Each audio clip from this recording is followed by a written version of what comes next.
Monsieur le Président, Madame la Ministre, chers collègues, 1,5 million de tonnes de plastique produites en 1950, 359 millions de tonnes en 2018.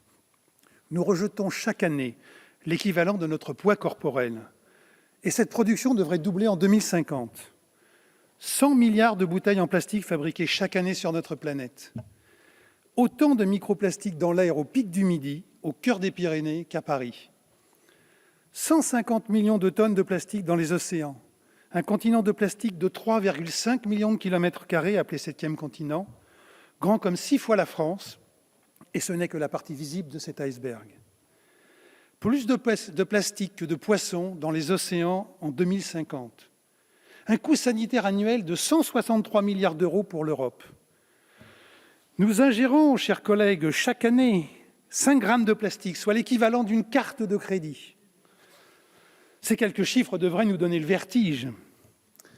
En décembre 2019, après plus de 70 auditions et tables rondes auprès des acteurs de tous les secteurs concernés, la mission d'information commune que je présidais sur les perturbateurs endocriniens dans les contenants plastiques alimentaires, cosmétiques et pharmaceutiques rendait des conclusions claires et précises qui concouraient à nous alerter sur cet enjeu majeur de santé publique et à renforcer notre conscience collective sur les défis qui y sont liés.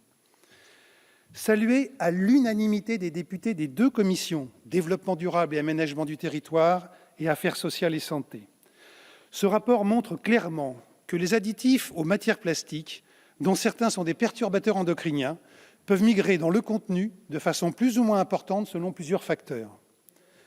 Leur mode d'action les rendent redoutables et leurs effets peuvent avoir, aux périodes les plus sensibles de la vie, des effets irréversibles.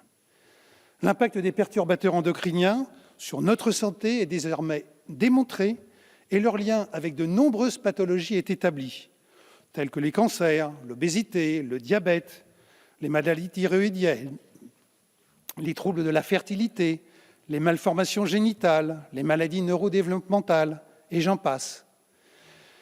Avec Lauriane Rossi et Claire Pitollat, co-rapporteurs de cette mission, les recommandations que nous avons formulées pointaient notamment la nécessité de renforcer la réglementation européenne, trop lacunaire et hétérogène selon les secteurs d'application, le besoin d'accentuer nettement les efforts de recherche sur les perturbateurs endocriniens comme sur les milieux et la biodiversité. Et je sais, Madame la Ministre, que vous y êtes sensible. Le suivi indispensable du devenir des additifs lors du recyclage. Et bien sûr, former, informer et sensibiliser. À l'inverse de la crise du Covid-19, la crise sanitaire inhérente au plastique est sourde, mais ses risques pour notre santé sont considérables. Même si les résistances sont nombreuses, il nous appartient de réagir fortement, car le danger est présent partout, dans tous les milieux, dans tous les environnements. Or, ce plastique va persister, bien au-delà de notre propre vie, au moins 5 ou 6 fois notre existence. Il ne se dissout pas comme le métal ou le verre. Il ne se dégrade pas sous l'action des micro-organismes présents dans le sol, comme le papier ou le carton. Il se fracture en petits morceaux microscopiques, puis nanoscopiques. Devenus invisibles, les milliards de tonnes de plastique que nous avons accumulées depuis une 50aine d'années sont une véritable bombe à retardement. L'eau potable, le sel et certains produits de la mer sont déjà contaminés par ces micro- et nanoplastiques. Ingérés par notre organisme, ceux-ci peuvent traverser les tissus, s'accumuler dans les organes, entraîner des phénomènes inflammatoires graves, voire provoquer un effet cocktail de réactions chimiques difficiles à prévoir. L'État a intérêt à agir fortement, car une étude faisant référence estime que le coût annuel lié à l'exposition aux perturbateurs endocriniens est de 163 milliards d'euros pour l'Europe seulement. Et encore, sur la base d'un nombre limité de perturbateurs endocriniens pour lesquels les données sont fiables en termes d'association à un nombre limité de maladies chroniques. Sous la présidence de la sénatrice Angèle Préville et de notre collègue Philippe Bollot, le rapport rendu en décembre 2020 par nos collègues membres de l'Office parlementaire d'évaluation des choix scientifiques et technologiques conforte ces constats.